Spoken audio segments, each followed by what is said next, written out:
So the challenging thing about this piece is the new key signature. We're in A major now.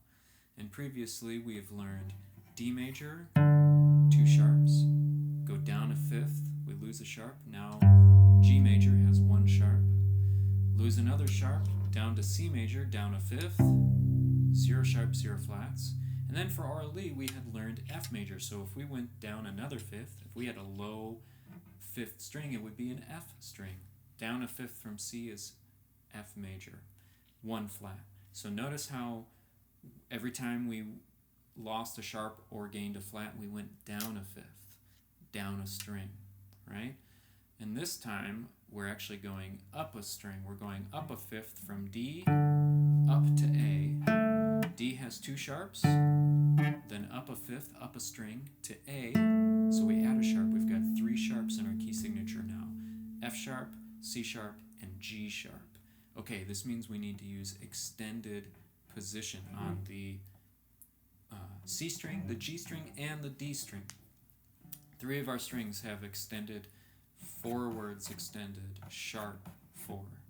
Okay, so let's learn the notes. You can start by tuning your first finger on the G string to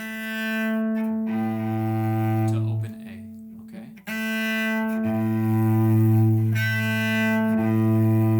So keep going back and forth between A, open A, and then first finger. We want to start with open A because that is our reference pitch, and then come down and tune first finger. Once you feel like that note is in tune, we'll start the rest of the notes of this scale. So I'll guide you through it. We've got first finger on the G string. Now extend forward. This should be a whole step, so I could fit another finger in between here. From A, we extend forward for B natural. Now we can just play fourth finger from there. First C sharp, D, first finger, E, forwards extension, second finger, F sharp, fourth finger, G sharp, and then A natural. So let's play through those notes one more time. Now we'll do them as a scale, and we're going to start on first finger, go up an octave, come back down, in the style of our piece. So a nice little 6/8. 1, 2, 3, 4, 5, 6. 1, 2, 3, 4, 5, 6.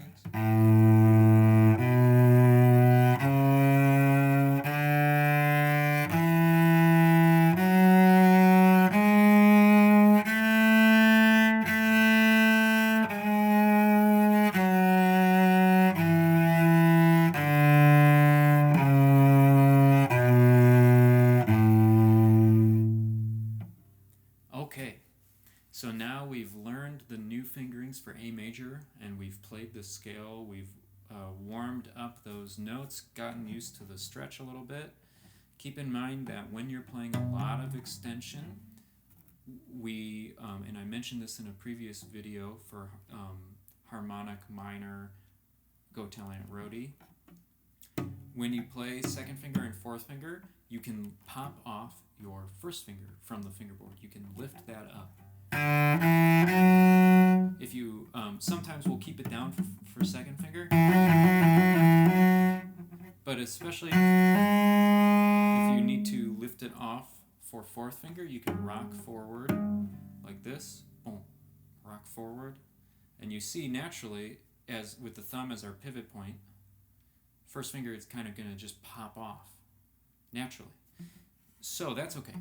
If you want to pop your first finger off, it helps keep your hand relaxed as opposed to keeping it down the whole time. It can be a little stressful.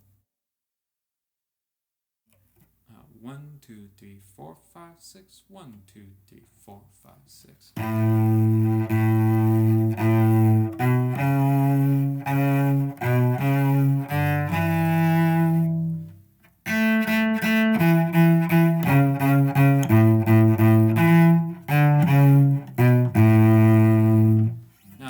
Played in a round or repeated as many times as you like. It's a lovely little tune that pretty much everybody is familiar with at this point. You'll notice that I have put in some hooked bowings for this piece. So in this case we're doing down, stop, and then another down bow on second finger.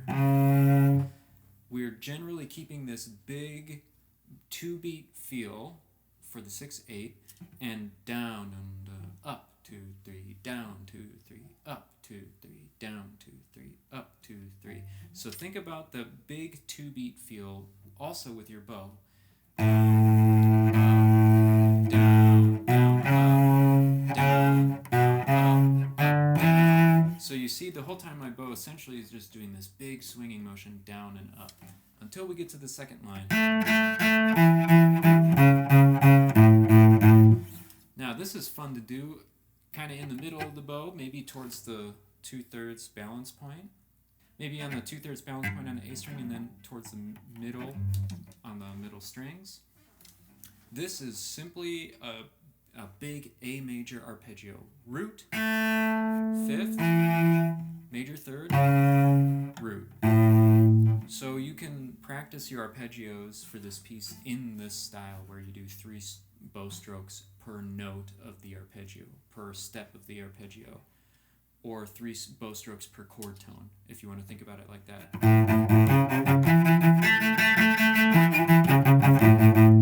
And you can play around with that and do all sorts of stuff. You can do just the triads without doing the octave on top and do some sequencing. So practicing your A major scale in first position with forwards extensions, using different patterns from the piece will be really helpful. For instance, just take the first measure, dotted quarter notes, down and up, and play the whole scale like that.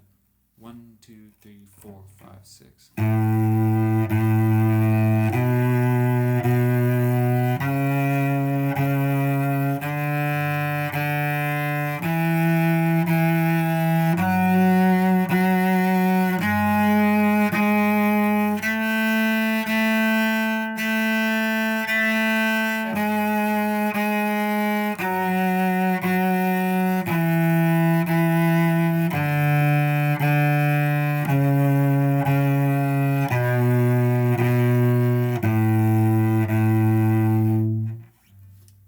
Scales like this, in the style of the piece, or just pure scale playing, I really like to repeat the top note or repeat the root on the bottom or the top, depending on which way I'm going. This helps give our ear a little bit of a frame for what's the most important note, and all of those other notes in between are in relation to that framework. It's our little box that we're putting all the rest of these notes into. So I like to repeat those top notes if I'm going up and then coming back down. With all of these pieces, there's so much source material within the music that you can use in your practice session.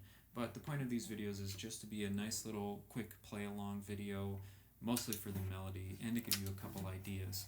So we'll cover more in depth some of these ideas in different videos.